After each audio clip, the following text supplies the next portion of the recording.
तो अगला हेडिंग है एक, reasons for law of demand. Law of demand होने के पीछे क्या क्या रीजंस है? लॉ ऑफ डिमांड का मतलब क्या है वैभव?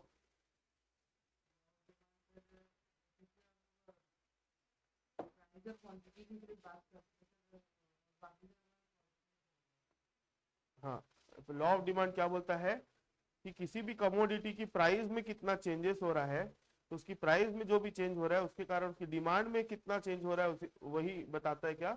Law of demand. और बाकी सारे फैक्टर्स को कांस्टेंट माना जाता है। बस इतनी सी बात बोलता है। तो लॉ ऑफ डिमांड होने के पीछे क्या क्या रीजंस है? पहला है law of diminishing marginal utility. पहला क्या है? Law of diminishing marginal utility. Law of diminishing marginal utility का मतलब होता है, law of diminishing marginal utility states that as we consume more and more units of a commodity, the utility derived from each successive unit goes on decreasing. So demand for a commodity depend on its utility. If the consumer gets more satisfaction, he will pay more. As a result, consumer will not be prepared to pay the same price for additional unit of the commodity. The consumer will buy more units of commodity only when the price falls. मतलब ये पूरा paragraph पढ़ के बताओ।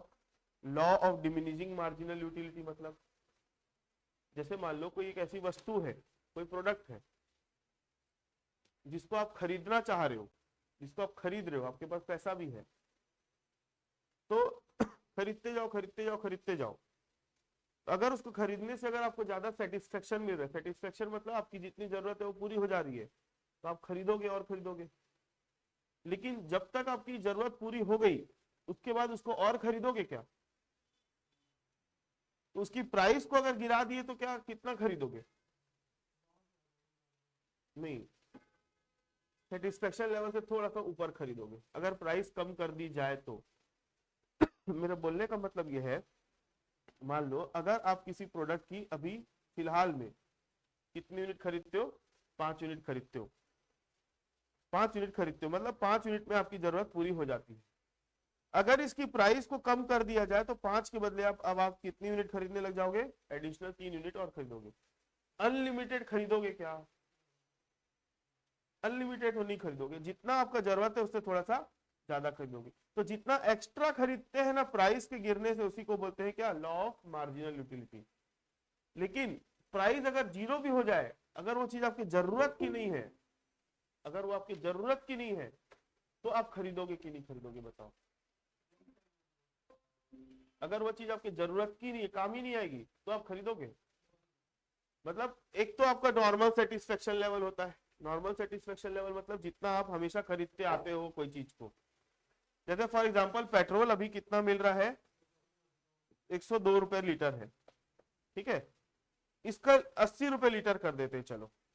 तो आप पहले कितना डलाते थे पेट्रोल? मान लो 2 लीटर डलाते थे एक बार में।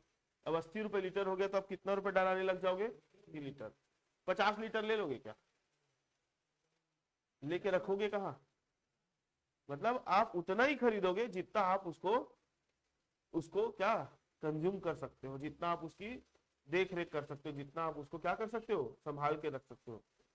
मतलब इतना रेट कम होने का कारण इसका मतलब ये नहीं कि अनलिमिटेड कितना भी खरीदते ही जाओगे खरीदते जाओगे। मार्जिनल यूटिलिटी ये बोलता है कि वे रेट कम होने से जो आपकी नॉर्मल कंजम्पशन है ना, नॉर्मल कंजम्पशन उससे थोड़ा सा जो बढ़ जाता है, थोड़ा सा बढ़ जाता है, तो वही जो बढ़ा हुआ कंजम्पशन है उसी को क्या बोलते हैं? Law of marginal utility. और मार्जिनल यूटिलिटी है ना हमेशा डिमिनिशिंग नेचर की होती है। डिमिनिशिंग नेचर समझते हो? गिरती होती है। जैसे जैसे प्राइस गिरेगी, भले प्राइस गिर जाए लेकिन आपकी यूटिलिटी कम होती जाएगी। क्लियर है मेरी बात? उसके बाद दूसरा होता है सब्स्टिट्यूशन इफेक्ट। सब्स्टिट्यूशन इफेक्ट मतलब कोई प्रोडक्ट अगर किसी रेट पर आपको मिलता है, ठीक है, और उसी के बराबर का, उसी के टक्कर का प्रोडक्ट अगर आपको दूसरे कम रेट में मिलना चालू हो जाए,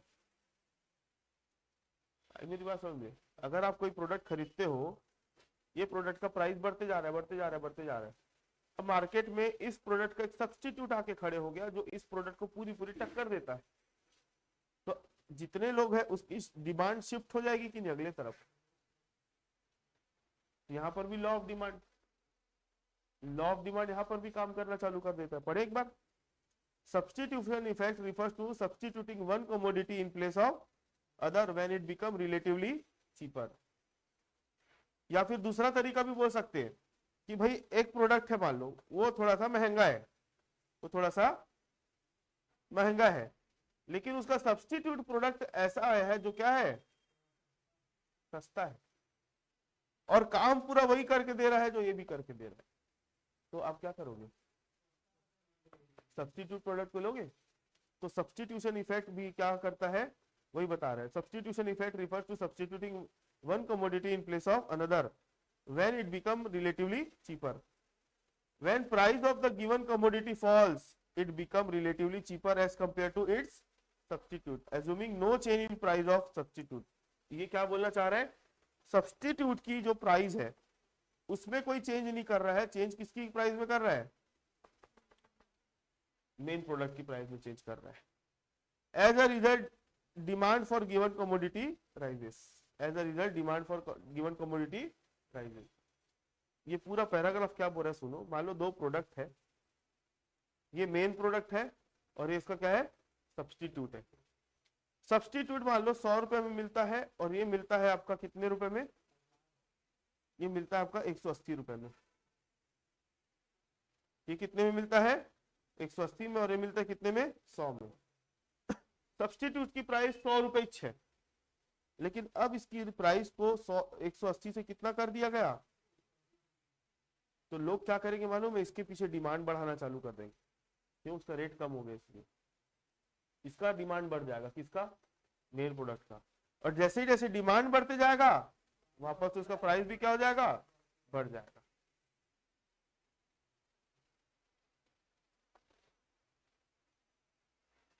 उसके बाद क्या है, income effect. Income effect refer to effect on demand where real income of the consumer changes due to change in price of the given commodity. When price of the given commodity falls, it increases the purchasing power, real income of the consumer. As the result, he can purchase more of the given commodity with the same money income. For example, अच्छा क्या बोल रहा है, देखो आप अभी 10,000 रुपए कमाते हो महीना, तो आपकी इनकम 10,000 रुपए है। 6 महीने के बाद भी आपकी इनकम 10,000 रुपए है। इनकम में कोई चेंजेस नहीं हो रहा है, लेकिन जो चीज आप कंज्यूम करते हो उसका रेट कम हो गया। आपकी इनकम उतनी थी 10,000 ही है, लेकिन आप जो प्रोडक्ट खरीदने जाते हो उसका रेट कम क्या क्या हो जा रहा है, गिर जा रहा है, कम हो जा रहा है। तो प्रोडक्ट का रेट कम हो जा रहा है और आपकी इनकम उतनी है, तो आप क्या करोगे, आपकी परचेसिंग पावर बढ़ जाएगी मार्केट में। क्या बढ़ जाएगी, क्योंकि आप पहले भी 100 रुपए ही खर्चा करते थे, अभी भी 100 करते हो, लेकिन पहले 100 करते थे तो 2 किलो आता था और अभी खर्चा करते तो 3 किलो आ जाए, तो आपकी परचेसिंग पावर बढ़ जाएगी। क्लियर है। उसके बाद अगला एडिशनल कस्टमर्स। एडिशनल कस्टमर्स मतलब when price of the commodity falls, many new consumers who are not in position to buy earlier due to high price start purchasing it. In addition to new customer, old customer of the commodity start demanding more due to its reduced price. मतलब new customer मतलब क्या होता है, अगर new customer क्या होता है, जैसे फॉर एग्जांपल अभी आईफोन का बिग बिलियन सेल आया था, रेट गिरा दिए। रेट गिराने के कारण आज के डेट में देखना, पहले आईफोन बहुत कम लोगों के पास रहता था, और आजकल देखोगे ना हर दूसरे तीसरे आदमी के हाथ में आईफोन दिख रहा है कि नहीं। क्यों, जो पहले एंड्रॉयड यूज करता था ना वो आज आईफोन यूज करने लग गया है। क्यों ऐसा, हाँ एक मिनट में बस, एक मिनट, ये वाला जो इसके जस्ट बाजू वाला है ना भैया,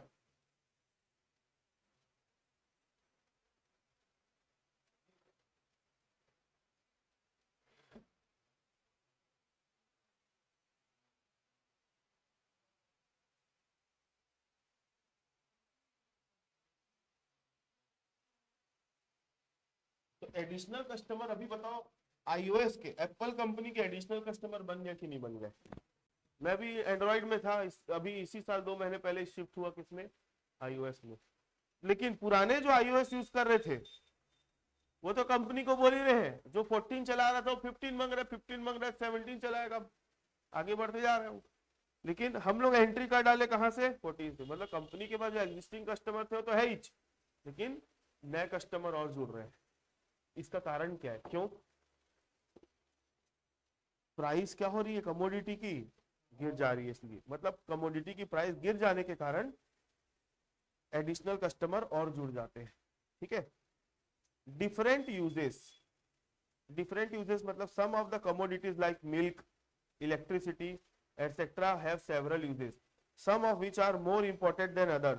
When the price of such goods, say milk, increases, its uses get restricted to more important purpose, say drinking,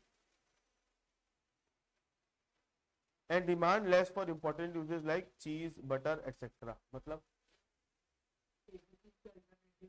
मतलब एक प्रोडक्ट है जो अलग अलग काम में आ सकता है, एक प्रोडक्ट है जो अलग अलग काम में आ सकता है, जैसे कि यहाँ पर मिल्क और इलेक्ट्रिसिटी की बात कर रहे हैं।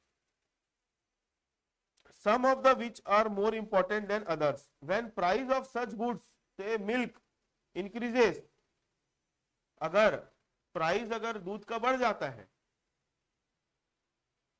its uses get restricted to most important purpose. मतलब बहुत इंपॉर्टेंट पॉइंट है। And demand for less important uses like cheese, butter gets reduced. इसको कौन समझा सकता है मेरे को?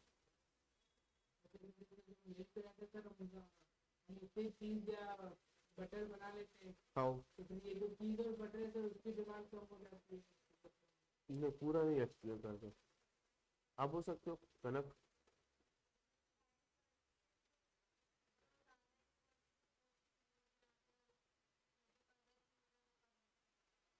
कुछ कुछ ठीक बोले हो। देखो क्या होता है, मान लो ये मिल्क है, मिल्क जो है पीने के भी काम आता है, मतलब पीने के काम आता है, मतलब घर के यूज में भी आता है, चाय चाय और अपन घर में जैसे दूध पीते हैं वो सब, है ना। और दूसरा इसका प्रोसेस करके चीज, बटर, ये सब भी बनता है।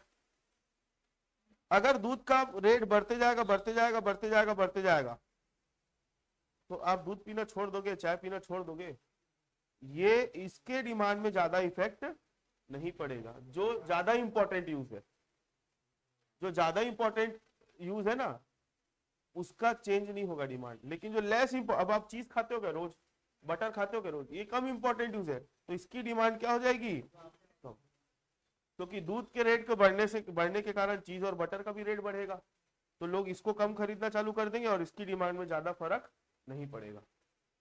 क्लियर है? उसके बाद अगला क्या है, 5 पॉइंट्स है किसके, the various reasons for operation of law of demand. पहला क्या है, law of diminishing marginal utility. समझ में आया था इसका मतलब कि भाई अगर किसी चीज का रेट कितना ही कम कर लो, आप उतना ही खरीदोगे जितना आपकी जरूरत है और उससे थोड़ा सा ज्यादा खरीदोगे, इतना ज्यादा नहीं खरीद लोगे कि आपका क्या हो जाएगा, रखने का और ये सब का दिक्कत आ जाए। मतलब जितनी आपकी आवश्यकता है उससे थोड़ा सा ही ज्यादा खरीदोगे, क्योंकि रेट गिर रहा है इसलिए। पहले 1 किलो लेते थे, अब 1.5 किलो लोगे और कुछ नहीं। जैसे फॉर एग्जाम्पल मार्केट में अभी बोलोगे जाम मिल रहा है, जाम जानते हो ना, अमरूद, पहले 40 रुपए किलो था, तो मैं जाते जाते ले लिया, 1 किलो लेता था। अब जाओगे मार्केट में 20 रुपए किलो मिल रहा है, तो मैं 50 किलो लेके चले जाऊंगा। सोच के देखो, मैं ज्यादा ज्यादा क्या करूंगा, 2 किलो लूंगा ज्यादा से ज्यादा, क्योंकि हम कंजम्पशन के ऊपर भी तो देखेंगे ना, कितना हम यूज कर पाएंगे।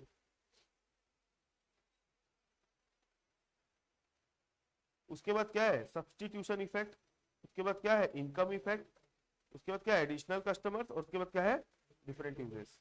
अब अगला क्वेश्चन है exceptions to law of demand. मतलब लॉ ऑफ डिमांड मतलब ऐसे कुछ कुछ केसेस है जहां पे लॉ ऑफ डिमांड काम नहीं करती, ऐसे कुछ कुछ केसेस है जहां पे लॉ ऑफ डिमांड काम नहीं करती। पहला केस क्या है, गिफेन गुड्स। पढ़ो क्या लिखा है, ये पढ़ने का जरूरत नहीं है, सिर्फ यही पढ़ना, गिफेन गुड्स।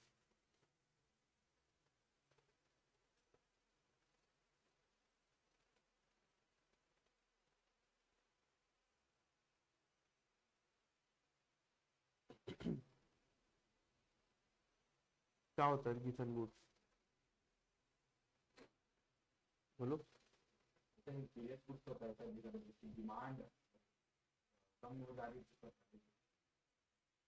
क्या होता है बता दे रहा हूँ। अच्छा, these are special kinds of inferior goods on which the consumer spends a large part of his income and their demand rises with the increase in price and demand falls with decrease in the price. मतलब these are special kind of inferior goods on which the customer या consumer spends a large part of his income and their demand rises with an increase in price and demand falls with decrease in price. एक line यहाँ पर लिख रहा हूँ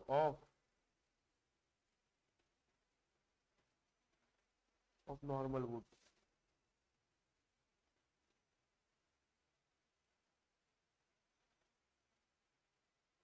क्या होता है सुनो, गिफेन गुड्स मतलब क्या होता है, जैसे ये आप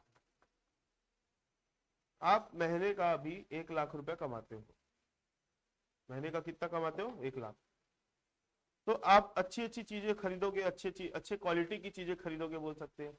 चावल खा रहे हो कौन सा, बासमती खा रहे हो, तुलसी भोग, जो जो अलग अलग नाम आता है, जावा फूल वावा फूल, मतलब अच्छे क्वालिटी का अच्छा ब्रांडेड चावल जो महंगे से महंगा आता है वो खाते हो।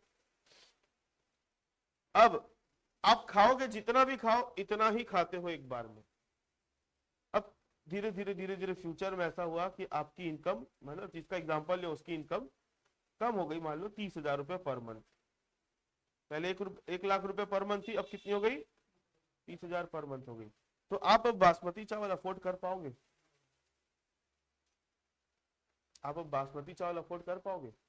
नहीं।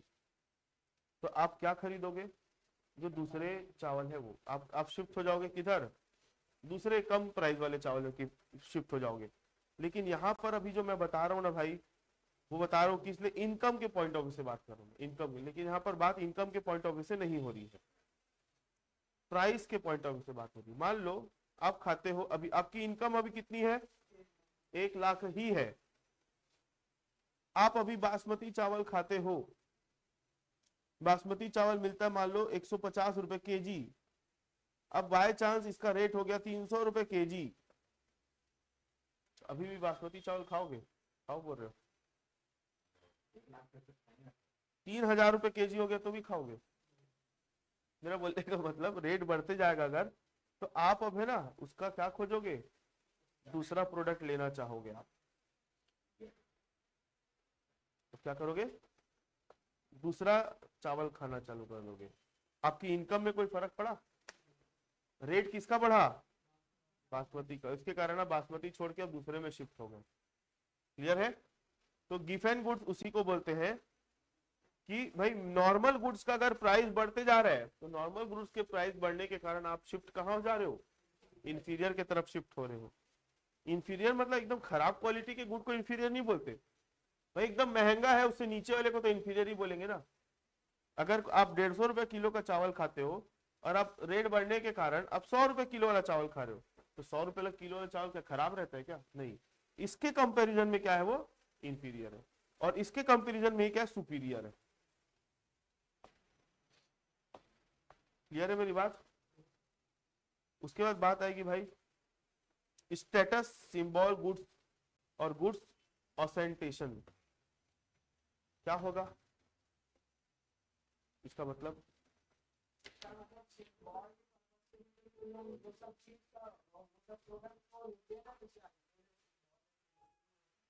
लोग क्या करते हैं, देखो अभी अपन पढ़ क्या रहे अल्टीमेटली कि लॉ ऑफ डिमांड कौन कौन सी चीजों पर काम नहीं करती। तो पहली चीज कौन सी है law of demand, Giffen goods पर, गिफेन गुड्स पर, गिफेन गुड्स के केस में मेन गुड्स की भी रेट बढ़ेगी तो भी लोग उसको खरीदेंगे ही। ठीक है। दूसरा होता है स्टेटस सिंबल गुड्स या गुड्स ऑसेंटेशन, मतलब भाई कोई कोई चीज ऐसी होती है ना जो जितनी महंगी होगी लोग उसको, क्योंकि वो जानते हैं कि भाई एक कुछ लोगों के पास ही होगी। ठीक है। अब इसको भी इतने सारे लोग ले डाले, सच्ची बता रहा हूँ, पहले मैं सोचा था नहीं चलाऊंगा आईफोन, अब है ना क्लास में नहीं मैं अभी आप लोगों की बात नहीं कर रहा, आप लोग तो मेरे से पहले चला रहे हो, दूसरी क्लास की बात बता रहा हूँ। अभी मेरे सामने देखते थे 8-9 जन और ले डाले, तो अभी कॉमन रहा कि अनकॉमन रहा? अब मेरे को अनकॉमन होना है तो मेरे को क्या करना पड़ेगा? 15 प्रो मैक्स लेना पड़ेगा। तो वो जो अनकॉमन रहेगा और भले महंगा 2000 थोड़ा और पैसा खर्चा करना पड़े, तो मैं क्या चाहूंगा ताकि मेरी चीज क्या करे, अनकॉमन रहे। तो मैं अपने स्टेटस और सिंबल मेंटेन करने की कोशिश कर रहा हूँ। क्लियर है मेरी बात? उसके बाद फियर ऑफ शॉर्टेज। अगर आपको फ्यूचर में लग रहा है कोई चीज का शॉर्टेज हो जाएगा, तो भले महंगी क्यों ना हो, आप क्या करोगे? खरीद लोगे। उसके बाद बात किसकी आती है? इग्नोरेंस। हो गया? कहाँ जा रहे हो गया क्लास पूरा? क्लास पूरा देख डाले तो शाम को नहीं आओगे? क्यों, मैच जाओगे? मेरे को ना पहले बता देना शाम वाली क्लास में कौन कौन आ रहा है, क्योंकि नहीं आओगे एक जन आके बैठेगा फिर कोई मतलब का नहीं रहेगा। हाँ, यूवी जा रहे हैं, और कौन जा रहा है? आप दोनों बस जा रहे हो, ठीक। उसके बाद है ignorance. Consumer may buy more of a commodity at higher price when they are ignorant to the prevailing price of the commodity in the market। अब कस्टमर को मालूम ही नहीं मार्केट में कौन सी चीज का क्या रेट चल रहा है, महंगा भी मिल रहा है, खरीदेगा है। तो इग्नोरेंस, कंज्यूमर इग्नोर कर रहा है चीजों को, इसलिए वो महंगी चीज भी होगी तो भी खरीद रहा है। जैसे अभी मेरी मम्मी लोग की है अभी हरकत, बरसात का दिन था तो सब्जी महंगी चल रही थी, तो हमारे जो हम लोग जिस सोसाइटी में रहते हैं ना, वहां पे सब्जी वाला आ जाता है ठेला लेके। अब थोड़ा समय जैसे ही निकला, अब सब्जियां सस्ती होने लग गई। मार्केट में जाओगे तो जो मार्केट का जो एक्चुअल प्राइस है वही में मिलेगा। अब सब्जी वाला जानता है 10-12 लेडीज लोगों को है ना मार्केट का रेट नहीं मालूम, तो वो क्या करता है 10-15 रुपए हर सब्जी को बढ़ा के बेचता है। अब मम्मी लोग खरीद रहे। तो एक दिन इत्तेफाक से 11 बजे वाली क्लास छुट्टी ना, मेरे घर से मैसेज आया कि लाला, मेरे को लाला बोलते घर में, ये सब्जी लेकर आना। मैं जाते जाते लिया, तो मेरे को सब चीज का रेट कम लगा। मम्मी को पूछा, मम्मी मैं ये सब लिया हूँ, आप कल परसों जो लिए थे वो क्या रेट लगाया था? अब कंपेयर कर डाले, मम्मी को पता चल गया भाई मार्केट में रेट कम चल रहा है, वो हमको बेवकूफ बना रहा है। तो मतलब मम्मी लोग क्या थे उस समय, मम्मी मतलब कॉलोनी के जो वहां, अब नहीं जा सकते भाई उन लोग, लेडीज है, गाड़ी वाड़ी चलाने आता नहीं है ना, तो उन लोग मार्केट नहीं जा सकते, तो जो आ रहा है उसी से लेना पड़ेगा। मतलब कंज्यूमर क्या इग्नोरेंट है। अगर मार्केट जाते तो मार्केट का प्राइस पता रहता तो उसको बता सकते थे भाई, खरीदने जिससे खरीद रहे उसको। उसके बाद क्या है नेसेसिटी। अगर कोई जरूरत की चीज है ना भाई, तो फिर कितनी भी महंगी रहे खरीदना पड़ेगा। हाँ, दवाई बोल सकते हो कोविड के टाइम पे। उसके बाद चेंज इन वेदर। अगर चेंज हो रहा है वेदर, अगर वेदर चेंज हो रहा है, तो वेदर चेंज होने के कारण अगर उसकी प्राइस बढ़ जा रही है, जैसे भाई आपको अगर स्वेटर लेना है, तो अभी तो स्वेटर का समय है कि नहीं, तो सीधी सी बात है आपको स्वेटर वगैरह महंगा मिले। गर्मी में स्वेटर खरीदना ना जाके सस्ता मिलेगा। तो सीजन चेंज होने के कारण अगर किसी चीज की रेट बढ़ रही है तो आप उसको मजबूरी है तो लेना ही पड़ेगा। तो आप लोगों को ये समझ में आया exception to law of demand. उसके बाद आगे बढ़ते हैं हम, individual demand versus market demand. पढ़ो अब क्या है लिखा है, individual demand versus market demand. Individual demand मतलब it is the quantity demanded for a commodity by an individual consumer at a given price during a given period of time.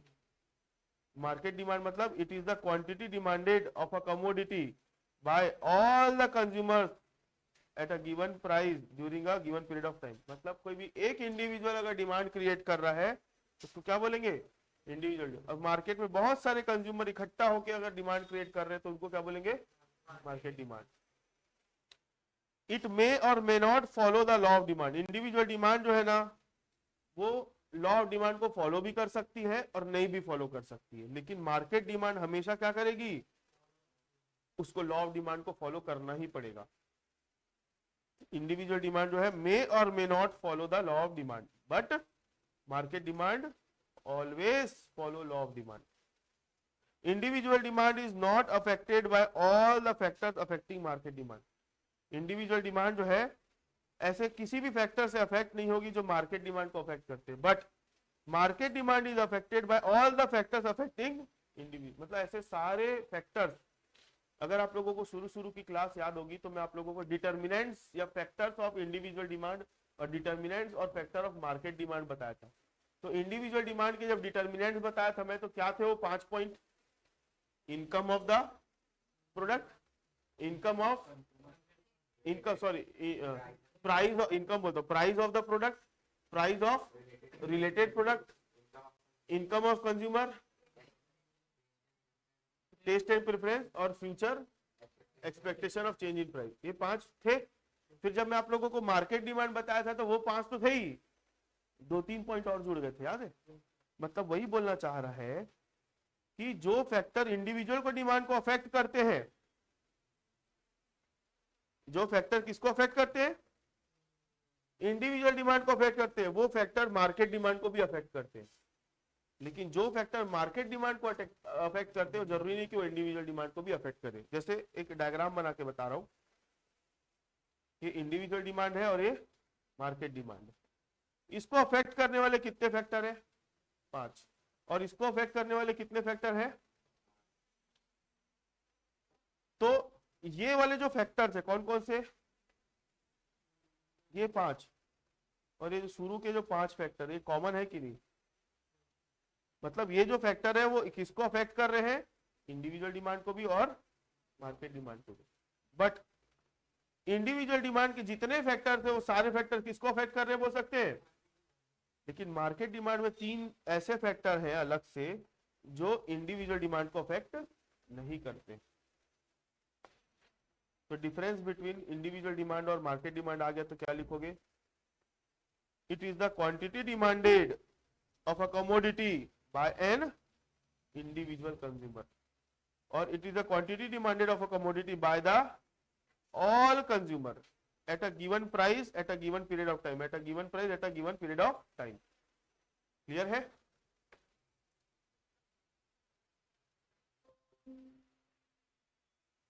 It may follow or not follow law of demand. It always follow law of demand. Individual demand is not affected by all the factor affecting market demand, whereas market demand is affected by all the factor affecting individual demand. आई बात समझ में? आगे बढ़े। ये एक आगे का हम क्वेश्चन पढ़ने वाले हैं, इंपॉर्टेंट है। Movement along the demand curve, movement along the demand curve.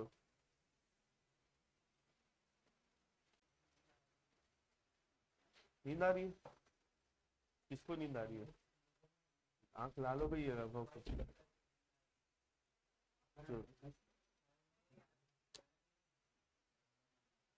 देखो, movement along the demand curve, when the quantity demanded of a commodity changes due to change in its price keeping other factor constant, it is known as change in quantity demanded. It is graphically expressed as a movement along the same demand curve. मतलब अगर किसी चीज की price में अगर change आ जाता है तो उस प्राइस के चेंज के कारण उसकी क्वांटिटी में डिमांड में चेंज आ जाता है, तो उसको क्या बोलते हैं? उसको बोलते हैं चेंज इन क्वांटिटी डिमांडेड। और उसको ग्राफिकली भी रिप्रेजेंट कर रहा है यहाँ पे। ये देखो, किसी चीज की पहले प्राइस कितनी थी? P2 थी, तो डिमांड कितनी थी? Q2। प्राइस P हुई तो ये हुई, P1 हुई तो ये हुई। हेलो, हाँ, गुड इवनिंग। क्लास चल रही है और आप आ क्यों नहीं रहे हो?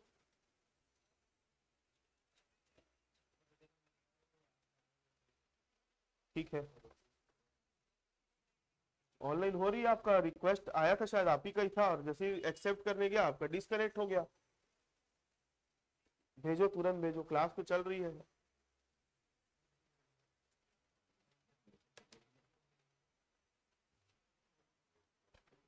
एक मिनट में आ रहा हूं, एक बार रीड करो आप लोग इसको। एक्सपांशन और कॉन्ट्रैक्शन इन डिमांड कर्व पढ़ो, क्या लिखा है? एक्सपांशन किसको बोलेंगे और कॉन्ट्रैक्शन किसको बोलेंगे?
पढ़ लिए।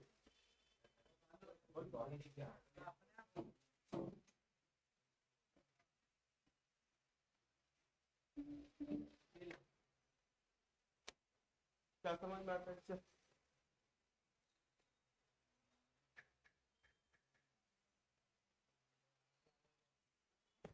देखो,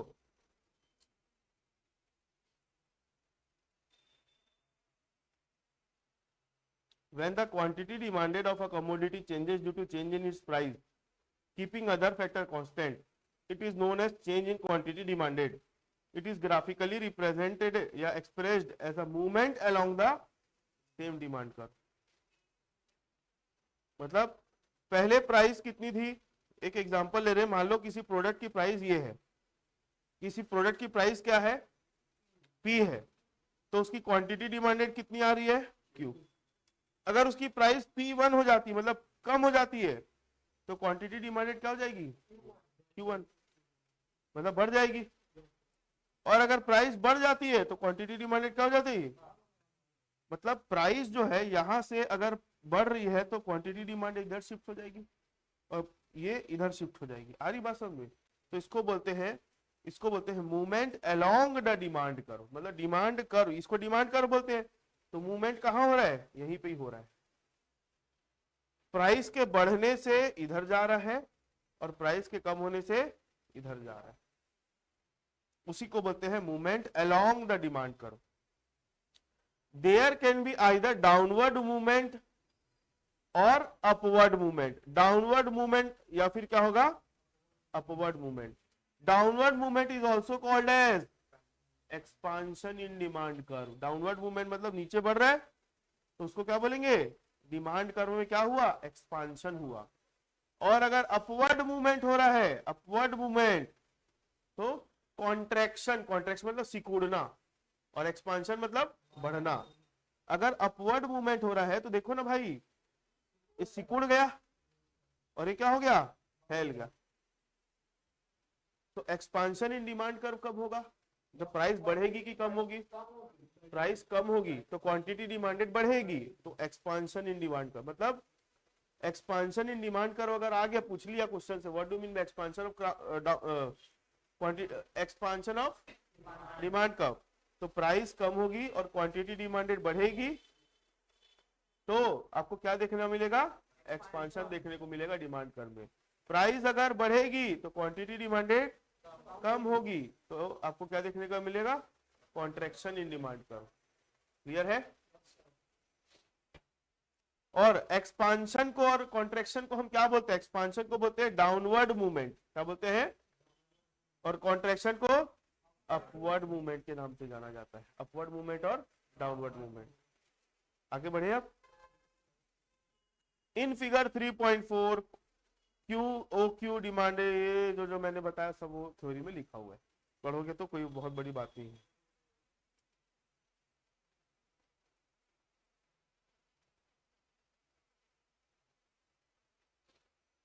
तो मिस खुशी, what do mean by expansion and contraction in demand curve? हाँ ठीक, तो लिखोगे कैसे answer, expansion of demand curve, expansion of demand curve means when the price of a commodity reduces, जिसके कारण क्या होता है, quantity demanded increases, which result in shifting downward of demand curve, या फिर डिमांड कर्व का क्या हो जाता है, डिमांड कर्व किधर शिफ्ट होती है, मतलब स्लोप डाउन। क्या लिखा था अपन वर्ड, शिफ्ट नहीं बोल सकते, एक वर्ड आया था ना, downward movement of demand curve, which means expansion in demand curve.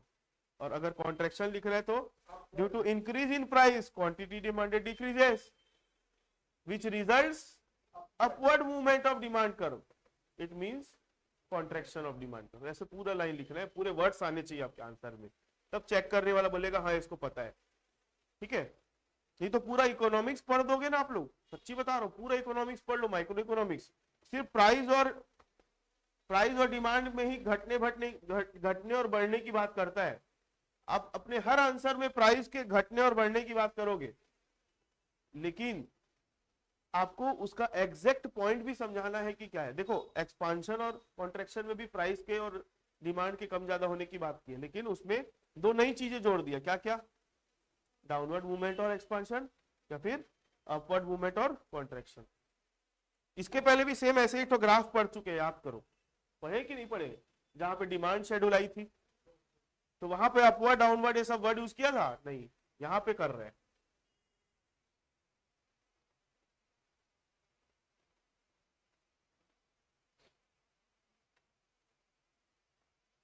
एक इसमें लिखा हुआ है change in quantity demanded occurs due to. क्यों किसी चीज की क्वांटिटी डिमांड में चेंज होता है? पहला होता है चेंज इन प्राइस। पहला होता है, मतलब कारण बता रहा है कि भाई किसी भी चीज की क्वांटिटी डिमांड में चेंज आएगा तो इसके कारण सबसे पहला रीजन क्या है? Change in price. Change in price से क्या फर्क पड़ेगा?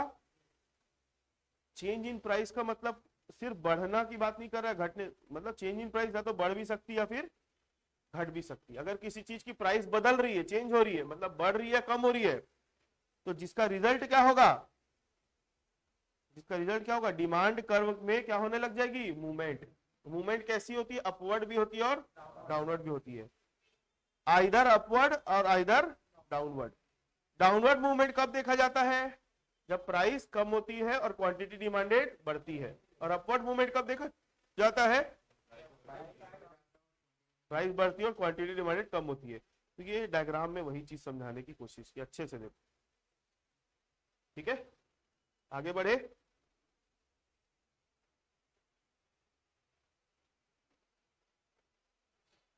अब एक्सपांशन इन डिमांड कर, वही चीज को बता रहे फिर से घुमा। अब स्पेसिफिक आंसर है। क्या बोल रहे हैं? एक्सपांशन इन डिमांड कर refer to a rise in the quantity demanded due to fall in the price of a commodity, other factor remaining constant। बाकी फैक्टर को क्या कर रहे हैं? कांस्टेंट मान के चल रहे हैं। It leads to downward movement. इसके कारण क्या होता है?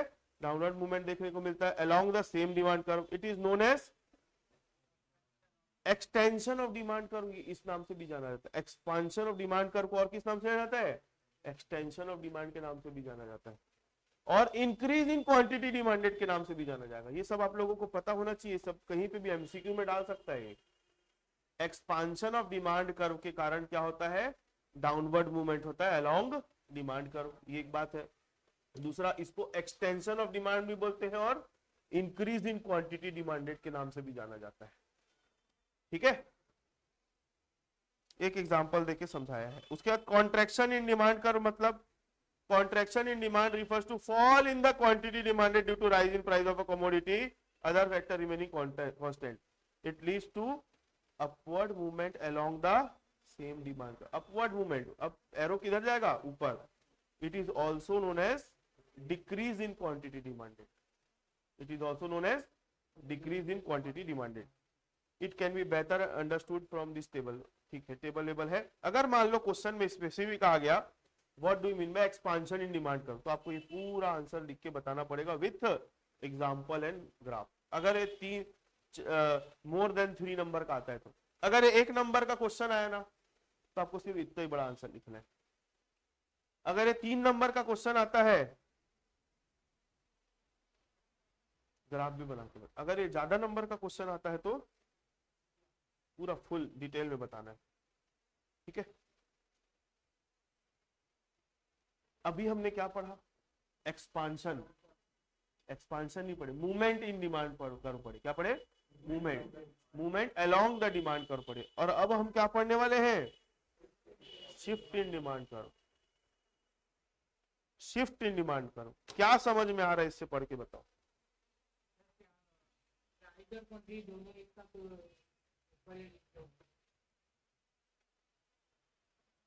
शिफ्ट इन डिमांड कर्व मतलब आपको है ना शिफ्ट डिमांड का ग्राफ बना के बताऊं। देखो, ये अगर ऊपर जा रहा है या फिर ये नीचे जा रहा है तो इसको शिफ्ट बोलेंगे कि मूवमेंट बोलेंगे? अपवर्ड मूवमेंट और डाउनवर्ड मूवमेंट।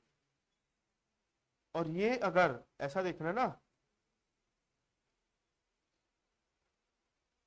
ये अगर इधर है, अब ये अगर इधर से खसक के इधर आ गया तो ये रेड वाली लाइन समझ रहे हो? और ब्लू वाली लाइन दिख रही है, मतलब कि जो डिमांड कर पहले कहाँ थी, पीछे थी, अब खसक के कहाँ हो गई, ऊपर खसक गई। तो ये शिफ्टिंग अपवर्ड और शिफ्टिंग डाउनवर्ड भी अब इसके अंदर पढ़ेंगे अपन। डिमांड कर क्या शिफ्ट हो रही है ऐसे ऊपर, या फिर क्या हो रही है, अंदर जा रही है।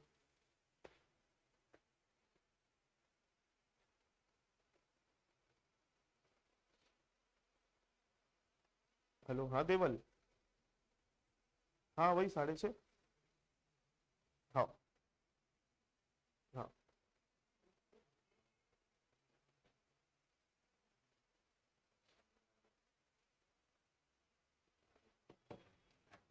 Demand curve is drawn to show the relationship between price and quantity demanded of a commodity, assuming all other factors begin being constant. However, other factors are bound to change sooner or later. The change in one or other factor shift the demand curve. मतलब price के change होने से अगर quantity demanded में फर्क आ रहा है तो डिमांड कर्व क्या में क्या देखने को मिलेगा, मूवमेंट देखने को मिलेगा। क्या देखने को मिलेगा, मूवमेंट, कम ज्यादा कम ज्यादा कम ज्यादा होते दिखेगा। लेकिन बाकी के फैक्टर अगर अपना इफेक्ट डालने चालू कर दिए तो उस समय मूवमेंट नहीं दिखेगा, शिफ्टिंग दिखेगी। क्या दिखेगी, शिफ्टिंग देखने को मिलेगी। For example, suppose income of a consumer increases, now the consumer में increase the demand for the product even though the price has not change. मतलब प्राइस नहीं भी बदला है, इनकम अगर बढ़ गई तो डिमांड कर क्या हो जाएगी, मूवमेंट होगा कि शिफ्ट होगा, शिफ्टिंग हो जाएगा। Such increase in demand of any product whose price has not changed cannot be represented by the original demand curve. It will shift the demand curve.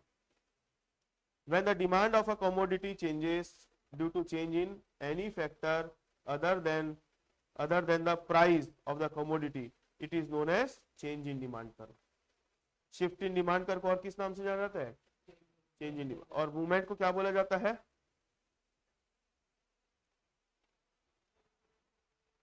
Movement along the demand curve को बोला जाता है change in quantity demanded के नाम से जाना जाता है, चेंज इन क्वांटिटी डिमांडेड। और यहां पर शिफ्ट इन डिमांड कर्व को किस नाम से जाना जाता है, चेंज इन डिमांड के नाम से जाना जाता है। भाई सो गया क्या, क्या फट जा रहा है,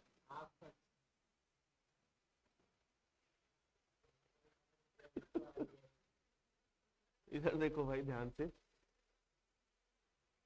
इतना भी कोई बोरिंग टॉपिक नहीं चल रहा है जो आपको नींद आए। बोरिंग टॉपिक होता है तो बात अलग है। नींद आ रही क्या आप लोगों को, बोरिंग है क्या टॉपिक, होगा भी तो भी नहीं बोलोगे ना, नहीं छोड़ बोलोगे कैसे यार। देखो, तो मेरा सवाल ये था, अगर प्राइस के कम ज्यादा होने से जो होता है उसको क्या बोलते हैं, मूवमेंट बोलते हैं। और प्राइस को छोड़ के बाकी फैक्टर के कारण जो होता है डिमांड में चेंजेस आते हैं उसको क्या बोलते हैं, शिफ्टिंग बोलते हैं। ये तो समझ आया। मूवमेंट जब होता है ना डिमांड कर्व में तो उसको बोलते हैं चेंज इन क्वांटिटी डिमांडेड बोलते हैं। क्या बोलते हैं, चेंज इन क्वांटिटी डिमांड। लेकिन शिफ्टिंग जब होती है तो उसको क्या बोलते हैं, चेंज इन डिमांड बोलते हैं। प्राइस को छोड़ के अगर बाकी फैक्टर्स डिमांड को अफेक्ट करने लग जाते हैं तो उसको क्या बोलते हैं, shift in demand. Various reasons for shift in demand करो, क्या क्या रीजन है जिसके कारण डिमांड कर्व में शिफ्टिंग होगी। पहला क्या है, change in the price of substitute goods, change in the price of complementary goods, change in the income of consumer. ये क्या बोल रहे हैं, क्या बताना चाह रहे हैं, डिटर्मिनेंट्स ऑफ मार्केट डिमांड की, मार्केट डिमांड के पूरे 8 फैक्टर है देखो, और सबके नाम के आगे क्या डाल दिया है, चेंज चेंज चेंज डाल दिया है। हाँ, पहला वाला हटा दिया ना, प्राइस उसका खुद का नहीं लेते क्योंकि प्राइस वाला कहाँ चले गए, पहले वाले में। इसलिए change in season weather, change in population, change in distribution of income, expectation of change in future price, change in taste and preferences, ये सब तो फैक्टर डिटर्मिनेंट्स है। ये देखो, अभी आप लोगों को बताया था आत्मा, आत्मा मतलब आपकी मेन डिमांड कहाँ है, यहाँ है। अब ये खसक के कहाँ चले गई और ये खसक के कहाँ गई, तो शिफ्टिंग अपवर्ड और शिफ्टिंग डाउनवर्ड के नाम से भी देखेंगे। तो शिफ्टिंग अपवर्ड को हम क्या बोलते हैं, लेकिन यहाँ पे अपवर्ड और डाउनवर्ड नहीं बोल रहे, राइटवर्ड और लेफ्टवर्ड वर्ड यूज कर रहा है। राइट मतलब इधर और लेफ्ट मतलब इधर। इंक्रीज इन डिमांड मतलब इधर अगर जा रहा है डिमांड कर तो इंक्रीज होगी कि डिक्रीज होगी, और इधर जा रहा है तो decrease. Increase in demand is shown by rightward shift in demand curve from D to D. Demand rises from OQ to OQ due to favorable changes in other factor at the same price OP। Decrease in demand किसको बोलेंगे? It is shown by leftward shift of demand curve from D to D two. Demand falls from Q, यहां पर है ना एक word छूटे हुए मालूम है, यहाँ पे 1 1 आएगा, ठीक है।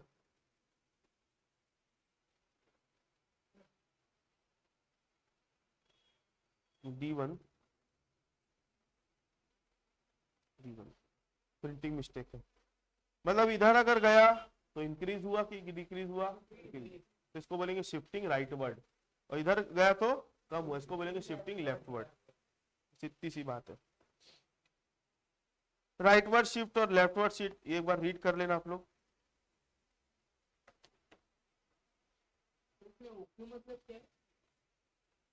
हाँ रुक गया है, अच्छा एक मिनट रुक जाओ मैं देख लेता हूँ।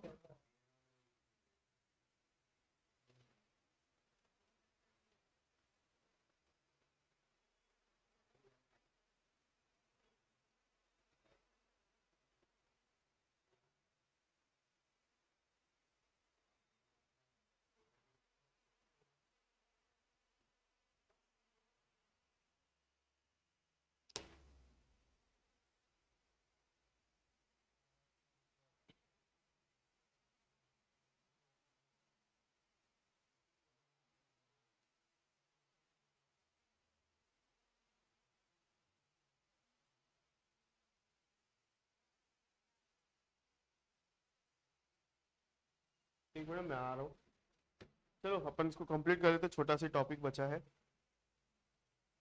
इसके बाद राइटवर्ड शिफ्ट और लेफ्टवर्ड शिफ्ट को समझाया है, और चेंज इन डिमांड को, जैसे वहां पे चेंज इन क्वांटिटी डिमांडेड बताया था ना। हाँ हाँ रुको ना मैं आ रहा हूँ, थोड़ी देर में उधर ही आ रहा हूँ। चेंज इन डिमांड क्यों होती है? Change in factors other than price, इसको क्या बोलेंगे? Shift in demand, either rightward shift और either leftward shift. Rightward shift मतलब और लेफ्टवर्ड मतलब, ये समरी देखो। Rightward shift can also be termed as outward shift, मतलब बाहर चले जा रही है, और या फिर फॉरवर्ड शिफ्ट या फिर अपवर्ड शिफ्ट, मैं अपवर्ड और डाउनवर्ड वर्ड यूज किया था उस समय, है ना। और यहाँ पे leftward shift also call as inward या फिर बैकवर्ड शिफ्ट या फिर डाउनवर्ड शिफ्ट। नाम याद रहना चाहिए, क्योंकि नाम याद नहीं रहेगा, बोलोगे सर हम ये पढ़ के गए थे और ये पूछ डाला और हमको पता ही नहीं चला कि इसका मतलब ये होता है। ये आप लोगों के पास है अवेलेबल पढ़ने के लिए।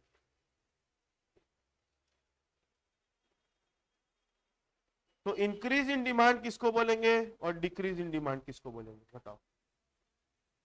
इंक्रीज इन डिमांड मतलब देखो, इंक्रीज इन डिमांड और इंक्रीज इन क्वांटिटी डिमांडेड एक ही है कि अलग अलग है? आप मेरे को बताओ, इंक्रीज इन डिमांड और इंक्रीज इन क्वांटिटी डिमांडेड में क्या फर्क है? फर्क क्या है, मतलब किस लिए? अगर प्राइस के चेंज होने के कारण किसी चीज की डिमांड बढ़ रही है, प्राइस अगर कम हो रहा है तो किसी चीज की क्वांटिटी डिमांडेड बढ़ रही है, तो उसको बोलेंगे इंक्रीज इन क्वांटिटी डिमांडेड। और प्राइस के अलावा दूसरे फैक्टर के कारण अगर डिमांड बढ़ रही है तो उसको क्या बोलेंगे? Increase in demand. वही फिर यहां पर समझाया है, तो देखो ये इसकी आत्मा ऊपर जा रही है, देखो है ना, अपवर्ड शिफ्ट, और इसकी आत्मा कहाँ आ रही है? नीचे आ, तो इसको डिक्रीज इन डिमांड। ठीक है, तो अच्छे से रीड करना भाई, बहुत सिंपल है ये। हो सकता है मैं बता रहा हूँ तो थोड़ा ज्यादा डिफिकल्ट लग रहा होगा, लेकिन बहुत सिंपल है ये। स्कूल में हो गया टॉपिक तो आप लोग दोबारा पढ़ रहे तो और ज्यादा अच्छा लग रहा होगा, समझ में आ रहा होगा, और पेपर में आने वाला है ये। ठीक, तो आप लोगों को देखो, मूवमेंट अलोंग डिमांड कर्व, क्या है question? Movement along demand curve मतलब चेंज इन क्वांटिटी डिमांडेड, और शिफ्ट इन डिमांड कर मतलब चेंज इन डिमांड, इसका डिफरेंस बिटवीन, ठीक है, कर लोगे। एक्सपांशन इन डिमांड और increase in demand, contraction in demand and decrease in demand. इसके बाद नेक्स्ट एपिसोड में हम क्या देखेंगे, substitute goods and complementary goods.